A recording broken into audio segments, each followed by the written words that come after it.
বৈচিত্র্যময় কৃষির জন্য বরাবরই পরিচিত টাঙ্গাইলের মধুপুরগড়। টাঙ্গাইল, জামালপুর, ময়মনসিংহ ও গাজীপুর জেলার অংশ নিয়ে লাল মাটির এই গড়াঞ্চলটি গঠিত। আগে আনারস, মাল্টা, ড্রাগন সহ নানা ফসলের জন্য এলাকাটির খ্যাতি ছিল। তবে এবার অঞ্চলটি আলোচনায় এসেছে কফি চাষের নতুন সম্ভাবনা নিয়ে।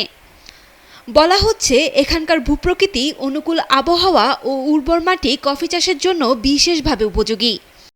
অন্যান্য ফসলের সাথে চাষের জন্য কফি যুক্ত হওয়ায় বর্তমানে এখানকার কৃষিতে উন্মোচিত হয়েছে নতুন দিগন্ত।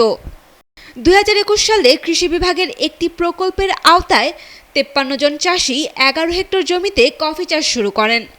বর্তমানে এর সংখ্যা বেড়ে দাঁড়িয়েছে 265 জনে। টানা তৃতীয়বার অর্জন করেছে দেশের সেরা সুপার ব্র্যান্ড স্বীকৃতি বসুন্ধরা টিস্যু। তাদের উদ্যোগে 49 হেক্টর জমিতে রোপণ করা হয়েছে প্রায় 36,400 কফি চারা। এদের মধ্যে প্রথম কফি চাষ শুরু করেন মহিষমারা গ্রামের সানোয়ার হোসেন। শিক্ষকতার চাকরি ছেড়ে প্রায় 2 বিঘা জমিতে কফির বাগান গড়ে তোলেন তিনি। পরবর্তীতে সরকারি ব্যবস্থাপনায় কফি চাষ দেখতে যান ভিয়েতনামে। বর্তমানে তার বাগানে পরিপক্ক কফি গাছ রয়েছে 500 থেকে 600টি। এই কফি চাষ দেখার জন্য ভিয়েতনাম পাঠাই যায়। ভিয়েতনামে আমি যাই দেখি যে আসলে ওখানে আমাদের যে মাটি, আমাদের মাটির মধ্যে এত উর্বর মাটি ওখানে না।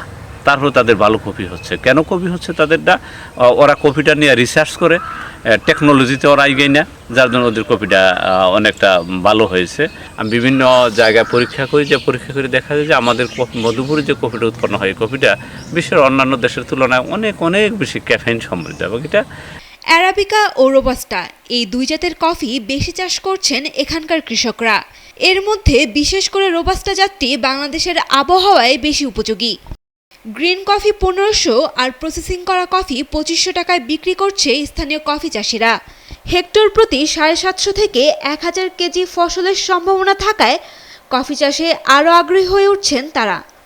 আর বিশেষ করে আমার স্বল্প পরিচয়ে আমার কিছু ডাক্তার আছেন, কিছু শিল্পপতি আছেন, কিছু রেস্টুরেন্টের মালিক আছেন এবং কিছু নিরাপদ যে খাদ্যের যারা সংস্থান করে ঘুরে বেড়ায় এবং কিছু বিক্রিও করে, এরা আমার কাছে আসে। মূলত এরাই আমার কাস্টমার। কফি চাষের জন্য প্রশিক্ষণের পাশাপাশি প্রযুক্তি ও প্রক্রিয়াজাতকরণ মেশিন সরবরাহ করছে কৃষি বিভাগ। দেশের চাহিদা মিটিয়ে রপ্তানি করতেও এগিয়ে এসেছে প্রতিষ্ঠানটি। আমরা আত্মবিশ্বাসী আছি যে যদি আমাদের কার্যক্রম এবং ভালো জাতগুলো যদি আমরা সহায়তা পাই এবং ভালো জাতের চারার যদি সহায়তা আমরা পাই, ভবিষ্যতে মধুপুরকে কফির একটা হাব হিসেবে আমরা গড়ে তুলতে পারবো। তবে কৃষকদের দাবি এ অঞ্চলে একটি কফি প্রসেসিং সেন্টার স্থাপন করা প্রয়োজন। কৃষিবিদদের বিশ্বাস, উৎপাদন বৃদ্ধি পেলে দেশীয় এই কফি স্থানীয় চাহিদা মিটিয়ে বিদেশে রপ্তানি করে অর্থনীতিতে বড় ভূমিকা রাখতে পারবে। Sayem Akter, Daily Sun.